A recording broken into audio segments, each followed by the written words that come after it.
नाच करते का? या हॉटेलवाल्याने जेवण बंद केलंय माझं. हे बघा, तुमच्याकडे काय काय बोकडं, खेकडं, कोंबड्या, मास, आमच्याकडं तुकडं. बायकोला म्हणलं ताजं काय तर दे. बायको मग ते निळा ड्रम घेऊन या. मी म्हणलं नको, तुकडं खातो आणि निवांत आहे. आज आपल्याकडे एक मोठी टीम आली बघू शकता. सरबत पेत बसले. मी आज जेवत बसलो होतो. त्यांना म्हणलं व्हिडिओ काढायचा आहे का नाही, काहीतरी बोला. आल्यावर तर म्हणली खरं बोलायचं आहे, व्हिडिओ काढायचा आहे. सांगा की म्हणलं बाजीगर कधी पण तुमच्यासाठी हजर आहे.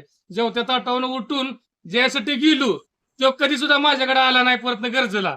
पण आज तुमची समधी माझ्यासाठी येतात. मी तुमच्यासाठी कधी पण कुठं पण येणार म्हणलं. कुठल्या गावचा आहे भाऊ? मसवड मोठेवाडी. मसवड मोठेवाडीचं. तर बघा कुठं आली ते आपले कस्टमर. बाळूमामाला देवाला चालली होती.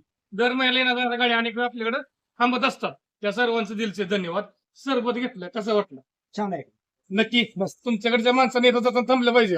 अवश्य थांबलं पाहिजे. अवश्य थांबलं अवश्य पाहिजे. आभार तुमच्या टोलला विजय देणार आहे. नक्की. भाजी का तुमच्या अख्खी टीम आहे इकडे बघू ह्यांनी पण सरबत घेतलं. कसं वाटलं भाऊ सरबत? एक नंबर. एक नंबर दुसरी वेळ आमची आहे ना. तर ह्यांनी भेट दिली. नक्की तुम्ही भेट द्या. तुमचा बाजीगर तुकडं खाओ किंवा चिकन अंडे मटन खाओ. हाय असाच राहणार. पैसेवाला असो नाही तर गरीब असो. हम कभी रंग बदलते नाही. तुमचं सर्वांचे दिलचे धन्यवाद.